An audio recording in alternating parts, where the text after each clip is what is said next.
Hello students, आज हम शुरू करने वाले हैं फोर्थ सेमिस्टर का फाइनेंशियल अकाउंटिंग सब्जेक्ट। इसका यूनिट नंबर फर्स्ट हम लेने वाले हैं, जो कि है वैल्यूएशन ऑफ शेयर। बहुत ही इम्पोर्टेंट टॉपिक है एग्जाम पॉइंट ऑफ व्यू से। और इसको स्टेप बाय स्टेप कैसे सॉल्व करेंगे क्वेश्चन, ये मैं आपको पढ़ाऊंगा। तो चलो शुरू करते हैं बगैर समय गवाए। क्वेश्चन नंबर 1 ये आपके लिए मैंने लिख के रख लिया है पहले ही। आप देख लीजिए, balance sheet of RD and company limited. पहले हम क्वेश्चन को समझ लेते हैं और उसके बाद ही हम शुरू करेंगे। तो balance sheet of RD company limited on 31st March was as under balance sheet particular. तो equity and liability vertical balance sheet दिए है आपको, क्योंकि कंपनी एक्ट में 2013 में चेंज हो गया है कि बैलेंस शीट जो रहती है वर्टिकल फॉर्म में रहती है। तो इक्विटी एंड लायबिलिटी में share capital shares of 10 each, तो 83,000 दिया है। तो ये सर इसका क्या काम है, इससे आपको ₹10 दिया है, मतलब नंबर ऑफ शेयर्स कैलकुलेट करने के लिए आपको ये फिगर काम आने वाला है। 83,000 को आप क्या करेंगे, 10 से डिवाइड कर देंगे। अगर शेयर की वैल्यू 100 होती तो आप 100 से डिवाइड कर देते, तो हम 10 से डिवाइड करेंगे तो आपके नंबर ऑफ शेयर्स आ जाएंगे 8,300। 10 से डिवाइड करना है तो एक जीरो को भूलना है आपको, ठीक है। Reserve and surplus retain income है। रिजर्व एंड सरप्लस क्या होता है, ये एक्यूमुलेटेड प्रॉफिट है। कंपनी को जो भी प्रॉफिट होता है, entire profit is not distributed to share holder. कंपनी सारा का सारा प्रॉफिट डिस्ट्रीब्यूट नहीं करती है। Entire profit is not distributed between the share holder. So जो बचा हुआ प्रॉफिट है वो क्या होता है, उसको कंपनी रिजर्व में ट्रांसफर कर देती है। तो वही है ये रिजर्व एंड सरप्लस। आप इसको बोल सकते हैं कि ये प्योर मलाई है ये, ठीक है ना। और ये इंटरनल लाइबिलिटी है, एक्सटर्नल लाइबिलिटी नहीं है। ये एक्सटर्नल लाइबिलिटी नहीं है, मतलब किसी बाहर के व्यक्ति को पैसे देना नहीं है। सो एक्सटर्नल लाइबिलिटी का मतलब होता है कि जैसे क्रेडिटर्स को पेमेंट करना है, बिल्स पेबल को करना है, बोरोइंग्स करना है, सिक्योर्ड लोन है, अनसिक्योर्ड लोन है। तो वो होती है आपकी लाइबिलिटी, जो होती है वो आउटसाइडर्स लाइबिलिटी होती है, ठीक है। ये रिजर्व एंड सरप्लस ये इंटरनल लाइबिलिटी है, मतलब ये पैसे किसी बाहरी व्यक्ति को नहीं देना है, शेयर होल्डर को ही देना है। तो जितनी ज्यादा रिजर्व एंड सरप्लस आपको बैलेंस शीट में दिखती है, उतनी वो कंपनी फाइनेंशियली स्ट्रांग होती है, क्योंकि रिजर्व एंड सरप्लस पैदा ही होती है प्रॉफिट में से। जो एक्स्ट्रा प्रॉफिट होता है, that profit is transferred to reserve. So ध्यान रहे, जितनी अगर आप मान के चलिए कि कभी आप फॉर एग्जाम्पल अगर आप शेयर मार्केट में किसी कंपनी का शेयर खरीदने के बारे में सोच रहे हैं, तो आपको जाके ये चेक करना जरूरी है कि रिजर्व एंड सरप्लस उस कंपनी के पास है या नहीं है। और जितनी ज्यादा रहेगी उतना अच्छा रहेगा। ओके, करंट लाइबिलिटीज में आपको सिर्फ ट्रेड पेएबल के पैसे देने हैं, बाकी किसी के पैसे देने नहीं है। तो ये आपका बैलेंस शीट का टोटल हो गया 1,14,750। क्वेश्चन आंसर सॉल्व करने के पहले क्वेश्चन को समझ लेना बहुत ज्यादा जरूरी है, ठीक है। तो इसलिए मैं आपको पहले क्वेश्चन एक्सप्लेन करके दे रहा हूं। अब आते हैं हम असेट के ऊपर। नॉन करंट असेट, जिसको हम फिक्स असेट बोलते थे ना, वही है नॉन करंट असेट, मतलब उसका नामकरण करवा दिया 2013 में। जब कंपनी एक्ट चेंज हुआ तो इसका नाम फिक्स असेट से नॉन करंट असेट कर दिया गया। तो स्टूडेंट्स को जो 11th 12th पढ़ चुके हैं कॉमर्स, उनको पता है हम फिक्स असेट बोलते हैं। प्रीमाइसेस फिक्स असेट है, furniture and fitting fix asset है, तो इसका नामकरण बदला के कर दिया है नॉन करंट असेट। तो है तो ये फिक्स असेट ही, ठीक है। उसके बाद में ये है आपकी करंट असेट, ठीक है। इसका थोड़ा सा यहाँ स्पेलिंग मिस्टेक मुझे दिख रहा है, और मैं नहीं चाहता कि कोई स्पेलिंग मिस्टेक हो, इसलिए मैं इसको थोड़ा शुरू कर रहा था। इन्वेंटरीज है एट बिलो कॉस्ट 54,000 की इन्वेंटरी दिया है। ट्रेड रिसीवेबल में रिसीवेबल मतलब लेना है डेटर 25,000 के, उसमें से आरडीडी 250 लेस हो जाएगी। तो ये आपके नेट डेटर जो है वो 24,750 है। आरडीडी मतलब ये प्रोविजन करके रखी हुई है, ठीक है। और बैंक में आपके 3,000 है। सो बहुत ही पहला क्वेश्चन है, तो ज्यादा आइटम्स नहीं लिए हैं। नॉन करंट असेट है, करंट असेट है, और ये टोटल हो गई 1,14,750। तो गुडविल ऑफ द कंपनी बोल रहा है, ये जो वैल्यूएशन ऑफ शेयर का जो क्वेश्चन होता है ना, इसमें बहुत बार ऐसा होता है कि इसमें आपको गुडविल पहले कैलकुलेट करनी होती है। तो ये एडिशनल इंफॉर्मेशन देख के समझ आएगा हमको क्या है। Goodwill of the company is to be calculated at 4 year purchase of super profit. तो अब आपको ये क्या बोल रहा है, सबसे पहले कि आप गुडविल कैलकुलेट करो, ठीक है। उसके बाद वो कैसे कैलकुलेट करना है, goodwill of the company is to be calculate 4 year purchase of super profit, super profit के 4 टाइम्स, मतलब इसका मतलब ये होता है कि आप भविष्य में ऐसा ही सुपर प्रॉफिट अगले 4 साल तक कमाते रहेंगे, ये आपकी सोच रहेगी, इसीलिए लिखा होता है 4 ईयर परचेज। प्रॉफिट दिया है आपको पिछले 4 सालों का, वो तो देना ही था उनको, इसलिए देना था क्योंकि उसने बोला है कि सुपर प्रॉफिट निकालो, तो पिछले 4 सालों का प्रॉफिट दिया हुआ है आपको।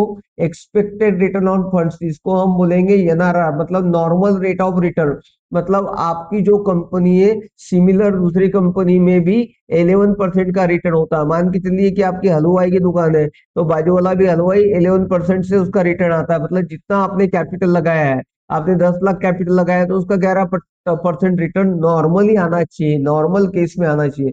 अगर उससे ज्यादा आता है तो फिर उसको बोलते हैं हम super profit. You have to calculate the value of goodwill and the value of share on net asset method. तो नेट असेट मेथड, इसमें अलग अलग मेथड्स है, पहले जो सबसे इजी मेथड है वो नेट असेट मेथड है, after taking into account the value of goodwill. तो यहाँ पे ना ये क्वेश्चन को सॉल्व करने के पहले सबसे पहले हमारा काम इन्होंने बढ़ा दिया, यू बोला you have to calculate the value of goodwill, goodwill की वैल्यू कैलकुलेट करना है। गुडविल की वैल्यू कैसे कैलकुलेट करना है, goodwill of the company is to be calculated at 4 year purchase of super profit. तो सबसे पहले मतलब क्या है, पहले अपने को सुपर प्रॉफिट निकालना पड़ेगा, क्या करना पड़ेगा आपको, पहले सुपर प्रॉफिट निकालना पड़ेगा। तो सुपर प्रॉफिट निकालने के लिए आपको ध्यान में रखिए, कभी भी अगर आपको सुपर प्रॉफिट निकालना है तो ये 4 स्टेप आपको फॉलो करनी पड़ती है। सबसे पहले आपको फ्यूचर मेंटेनेबल प्रॉफिट निकालना होता है। दूसरा, सेकंड स्टेप में आपको नॉर्मल प्रॉफिट निकालना होता है, एवरेज कैपिटल, नॉर्मल प्रॉफिट का फार्मूला है average capital employed into normal rate of return, ठीक है। और तीसरा है सुपर प्रॉफिट और चौथा है आपका गुडविल। तो हमें ये प्रोसीजर फॉलो करनी पड़ेगी, क्योंकि यहाँ क्वेश्चन में वेरी क्लियरली मेंशन दैट कि यू गुडविल कैलकुलेट करो, उसके लिए सुपर प्रॉफिट पहले कैलकुलेट करना है, ठीक है। तो हम आ जाएंगे क्वेश्चन पे, वैल्यूएशन ऑफ गुडविल का क्वेश्चन मैं अभी स्टार्ट कर रहा हूँ। स्टेप बाय स्टेप पढ़ाऊंगा बहुत आसानी से, बहुत समझा के, जिससे आपको अच्छी तरह से समझ में आ जाए। तो सबसे पहले आपको निकालना है calculation of future maintainable profit, मतलब भविष्य में भी फ्यूचर मेंटेनेबल, भविष्य में भी आप कमाते रहेंगे, तो उसके लिए उसका फार्मूला है एवरेज प्रॉफिट, ठीक है। एवरेज प्रॉफिट का फार्मूला होगा, एवरेज प्रॉफिट पहले निकालना पड़ेगा। एवरेज प्रॉफिट हम निकालेंगे total profit, total profit upon, ठीक है, total profit upon number of years, कितने जो नंबर ऑफ ईयर आपको दिया है उतने ईयर लिखेंगे हम, नंबर ऑफ ईयर्स, ठीक है, नंबर ऑफ ईयर्स।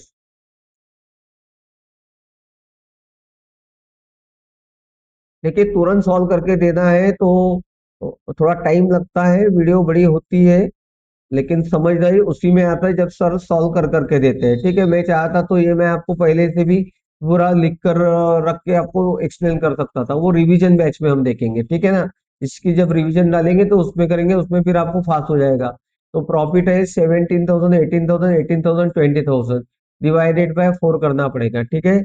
17,000 प्लस 18,000, उसके अंदर प्लस 18,000 प्लस 20,000, ठीक है। इसको डिवाइडेड बाय कितने ईयर का प्रॉफिट दिया है आपको, 4 साल का प्रॉफिट दिया है, तो डिवाइडेड बाय क्या होगा, डिवाइडेड बाय आएगा आपका 4, डिवाइडेड बाय आपका आएगा 4 इक्वल्स टू, इसकी टोटल कर लेते हैं हम, 17, 18, 18 प्लस 20, इसका टोटल आता है आपका 73,000, इसका टोटल आ रहा है 73,000, डिवाइडेड बाय 4 करेंगे, ठीक है।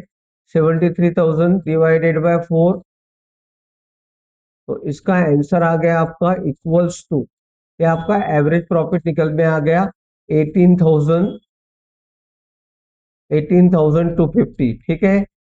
18,250 यहाँ लिखेंगे। Average profit is equal to FMP. Average profit is equal to FMP equal to 18,250। ये आप कहाँ गया, 18,250, क्या आ गया आपका एवरेज प्रॉफिट। बहुत ही सिंपल है, total profit divided by number of year करना है। अब आपको निकालना है नॉर्मल प्रॉफिट। तो नॉर्मल प्रॉफिट का फॉर्मूला क्या है? ये एवरेज, ये एफएमबी हो गया आपका, average capital employed multiplied by normal rate of return. तो आप देखिए क्वेश्चन में आपको नॉर्मल रेट ऑफ रिटर्न यहाँ पे दिया हुआ है। Normal rate of return, expected return on funds is 11%। तो नॉर्मल रेट ऑफ रिटर्न तो आपको क्वेश्चन में दिया है, लेकिन क्या नहीं दिया है आपको? एवरेज कैपिटल एम्प्लॉयड नहीं दिया है। तो पहले आपको क्या करना पड़ेगा? Calculation of average capital employed निकालना पड़ेगा। वो कैसे निकलता है? वो उसके लिए आपको लेना होगा tangible, tangible trading asset, tangible trading asset, tangible trading asset. Tangible का मतलब जो आपके आंखों को दिखती है ऐसी असेट, ठीक है, उसको बोलते हैं टेंजिबल ट्रेडिंग असेट, मतलब ट्रेडिंग असेट होनी चाहिए। तो उसमें जैसे इन्वेस्टमेंट वगैरह है तो वो नहीं आएगा। तो क्या क्या है आपके पास? प्रीमाइसेस है, फर्नीचर है, इन्वेंटरी है, trade receivable, cash at bank है। चलिए लिख लेंगे हम यहाँ पे। सबसे पहले क्या था हमारे पास? प्रीमाइसेस। तो हम आ जाएंगे, लिखेंगे प्रीमाइसेस, प्रीमाइसेस का वैल्यू है 60,000। आप बोलेंगे सर वैल्यू तो 30,000 दिया था, तो यहाँ नीचे लिखा था premises was are valued at 60,000। उसके बाद फर्नीचर एंड फिटिंग्स 3,000, ये लिख दिया मैंने यहाँ पे। लिख रहा हूँ मैं यहाँ furniture and fitting, furniture and fittings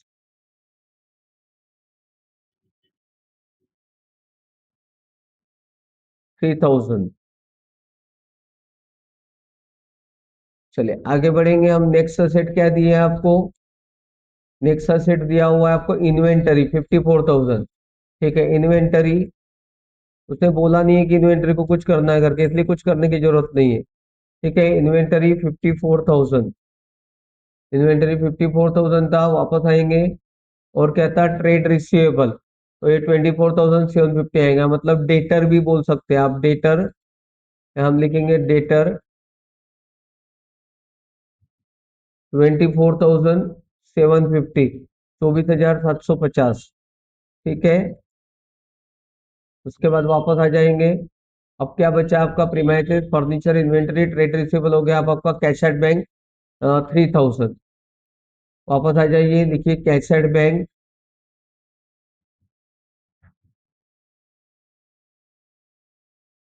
3,000।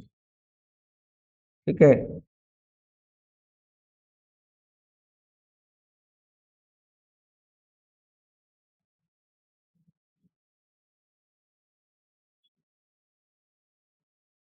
इन सब का हम यार टोटल कर लेते हैं। इसका टोटल आता है 1,44,750। इसका टोटल आता है 1,44,750। इसमें से लेस हो जाएगा एक्सटर्नल लाइबिलिटीज, एक्सटर्नल, एक्सटर्नल या आउटसाइडर्स लाइबिलिटीज बोल सकते हैं आप, लाइबिलिटीज। एक्सटर्नल लाइबिलिटीज क्या थी आपकी बैलेंस शीट में? मैंने आपको समझा के बताया था वहां। एक्सटर्नल लाइबिलिटी आपके पास capital, internal liability, reserve and total, internal liability है ट्रेड पेएबल। मात्र क्या था आपका? Trade payable. तो यहाँ आप लिखेंगे ट्रेड पेएबल। एक्सटर्नल लाइबिलिटीज में आ जाएंगे हम, यहाँ लिखेंगे ट्रेड पेएबल। ठीक है, ट्रेड पेएबल 1,750, 1,750। ठीक है, इसको थोड़ा सा आपकी सुविधा के लिए इनको हम अलाइन कर देंगे। तो इसका सब्सट्रैक्शन आ जाएगा आई थिंक 1,43,000।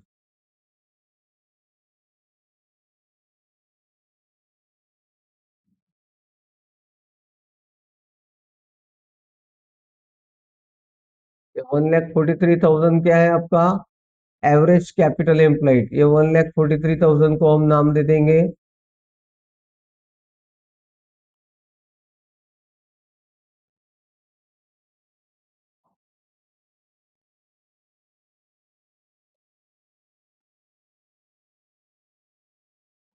क्या था आपका? Average capital employed. लिखेंगे इसको हम एवरेज कैपिटल एम्प्लॉयड। ठीक है, अब वापस आ जाता हूँ, मैं आपको दिखा देता हूँ। हमको निकालना था हमारा नॉर्मल प्रॉफिट निकालना था आपको। नॉर्मल प्रॉफिट का फार्मूला क्या था? Average capital employed multiplied by normal rate of return. तो नॉर्मल एवरेज कैपिटल एम्प्लॉयड हमारे पास क्वेश्चन में नहीं था, इसलिए हमने सबसे पहले क्या किया, एवरेज कैपिटल एम्प्लॉयड लिया। टेंजिबल ट्रेडिंग असेट्स हमने ली, उसमें से लाइबिलिटीज हमने माइनस कर दी। अभी हमारे पास एवरेज कैपिटल एम्प्लॉयड आ गया। अभी हम क्या करेंगे, फार्मूले में डाल देंगे नॉर्मल प्रॉफिट इक्वल टू, ये जो आपका फार्मूला है, average capital multiplied by NRR. तो यहाँ लिख लेता, मैं यहीं पे आपको कर देंगे। सो यहाँ लिख देंगे, so normal profit equal to, या देयर फोर भी लिख सकते हैं, therefore normal profit equal to क्या होगा आपका, 1,43,000 multiplied by 11 divided by 100, 11%। Sir ये 11% कहाँ से आ गया बता दीजिए। ये देखिए अभी आपको बता देते क्वेश्चन में, ये क्वेश्चन में लिखा हुआ था कि expected return on the funds is 11%। तो ये आपका नॉर्मल रेट ऑफ रिटर्न। ठीक है, वापस आ जाएंगे आंसर में, वो आता है 15,730। अभी आपका सुपर प्रॉफिट का कैलकुलेशन आया। सुपर प्रॉफिट इक्वल टू क्या है आपका, एफएमपी। एफएमपी कितना था आपका, future maintainable profit, FMP minus normal profit. ठीक है, सो हमने एफएमपी भी कैलकुलेट किया था। हमारा एफएमपी कितना था, फ्यूचर मेंटेनेंस 18,250। हमारा जो प्रॉफिट आ रहा है वो 18,250 आ रहा है, माइनस नॉर्मली हमको प्रॉफिट कितना होना चाहिए, 15,730 होना चाहिए। तो जो एक्स्ट्रा का प्रॉफिट, जो ज्यादा का प्रॉफिट हो रहा है, हमको जो प्रॉफिट हो रहा है, जो एक्चुअल प्रॉफिट हमको हो रहा है वो हो रहा है 18,250, and according to the average capital employed वो प्रॉफिट होना चाहिए 15,730। तो जो एक्स्ट्रा का जो प्रॉफिट हो रहा है 2,520 आता है, इसको माइनस करने का, ये आपका कौन सा प्रॉफिट है, सुपर प्रॉफिट है। ठीक है, तो सुपर प्रॉफिट के बाद अब हम आएंगे गुडविल के ऊपर। गुडविल का goodwill equal to super profit super profit multiplied by number of year purchase. Number of year purchase, ये नंबर ऑफ ईयर परचेस हर क्वेश्चन में अलग अलग होता है बेटा। ठीक है, वो कोई जरूरी नहीं कि हर बार उतना ही रहेगा करके। Equal to super profit 2520 multiplied by 4। Sir आपने 4 कहाँ से लाया, वो बता दीजिए, अभी बता देता आपको। 4 कहाँ से लाया, देखिए यहाँ लिखा था goodwill of the company is to be calculate 4 year purchase of super profit. तो इस तरह से अभी आपका क्या कैलकुलेट हो गया, गुडविल कैलकुलेट हो गई। मतलब अभी हमारा आधा क्वेश्चन सॉल्व हो गया है, आधा क्वेश्चन अभी भी बाकी है। क्या बोला था, you have to calculate the value of goodwill. तो गुडविल तो हमने कैलकुलेट कर ली, and the value of share on net asset method. अब हमें क्या करना है, शेयर की वैल्यू निकालना है नेट असेट मेथड से। ठीक है, अब हम आ जाते हैं, वैल्यूएशन ऑफ गुडविल हो गया आपका। ये मैंने गुडविल आपको निकाल के बताया, एफएमपी निकाला, normal profit, super profit and goodwill. Now will come to the valuation of share by net asset method. तो नेट असेट अवेलेबल, सबसे पहले उसके लिए आपको क्या कैलकुलेट करना पड़ेगा कि नेट असेट अवेलेबल कितनी है इक्विटी शेयर होल्डर को। All asset eight market value, सारी असेट को आपको मार्केट वैल्यू पे लेना है। तो all asset eight market value सबसे पहले है आपकी, हम लिखेंगे गुडविल। जो गुडविल हमने कैलकुलेट की थी, है ना, अभी अभी हमने गुडविल कैलकुलेट की थी, वो कितनी थी, 10,080। उसके बाद हम आ जाते हैं असेट में, एक एक असेट्स उठाते हैं यहाँ से। तो ये सबसे पहले प्रीमाइसेस, उसका वैल्यू हमें लेना होगा 60,000। ठीक है, तो आ जाएंगे क्वेश्चन में, प्रीमाइसेस हम यहाँ लिखेंगे, प्रीमाइसेस 60,000, 60,000। ठीक है, आगे बढ़ेंगे हम।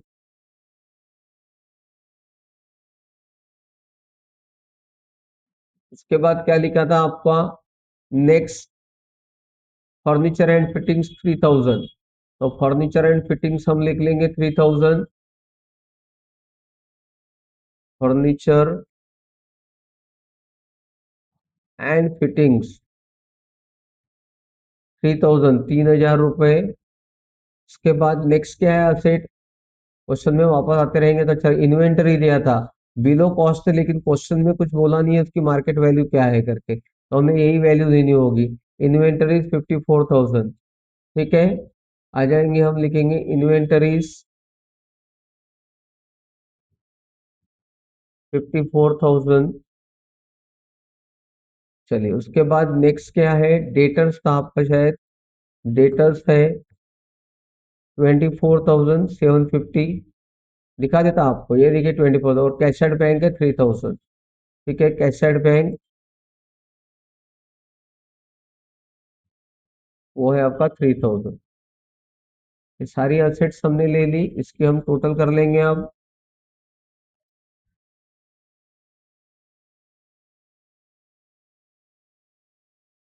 इसमें एक था आपको गुडविल ऐड करना था, ठीक है ना, जो आपने गुडविल किया था।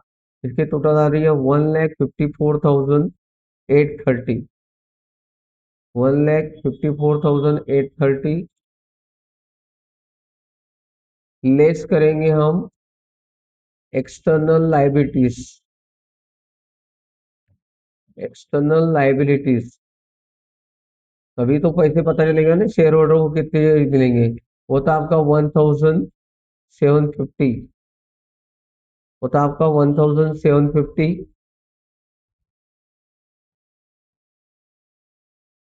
सो इसका जो बैलेंस आ रहा है वो आ रहा है 1,53,000, 1,53,080।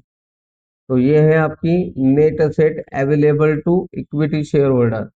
ठीक है ना, इसको आप नाम दे सकते हैं net asset, net asset available for equity share holder.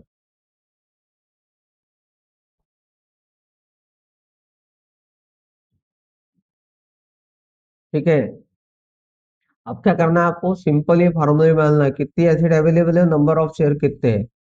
सो हम आ जाएंगे यहाँ पे net asset available for equity share holder, अभी अभी हमने कैलकुलेट किया 1,53,080, और इसको हम डिवाइड कर देंगे नंबर ऑफ शेयर से। ठीक है, तो नंबर ऑफ शेयर्स आपको कहाँ मिलेंगे, मैं आपको बताता, नंबर ऑफ शेयर्स क्वेश्चन में आ जाइए। ये जो शेयर कैपिटल दिया है ये रुपीस में है, ये नंबर ऑफ शेयर में नहीं है। इसको नंबर ऑफ शेयर में कैसे कैलकुलेट होगा, इसको शेयर के प्राइस से डिवाइड कर देंगे। 10 रुपए का शेयर है तो 83,000 को अगर आप 10 से डिवाइड करेंगे तो आ जाएगा 8,300। कितना आएगा आपका, 8,300। 8,300 क्या है, ये शेयर्स है, समझ रहे हैं, ये क्या है, आपके शेयर्स है। तो इसका आंसर नीचे आप ले लीजिए 18.54। इसका आंसर आएगा 18.44। डिवाइड करेंगे आप 1,53,000, अगर आपको चाहिए तो मैं यहाँ करके दिखा देता हूँ आपको। डिवाइडेड बाय 8,300 इक्वल्स टू करूंगा तो ऑटोमेटिक आ जाएगा 18.44। ठीक है, इस तरह से हमारा पहला क्वेश्चन कंप्लीट हो गया। नेक्स्ट क्वेश्चन के लिए बने रहिए। अगर आपको वीडियो पसंद आ रहा लाइक करिए, सब्सक्राइब करिए। और फोर्थ सेमेस्टर, फिफ्थ सेमेस्टर के फाइनेंशियल अकाउंटिंग, मैनेजमेंट अकाउंटिंग और कास्ट अकाउंटिंग के सारे वीडियोस हम लोगों ने बना के रखे हुए हैं। आप उसके लिए वेबसाइट, हमारा यूट्यूब चैनल देखते रहिए। ठीक है, thank you, have a nice day.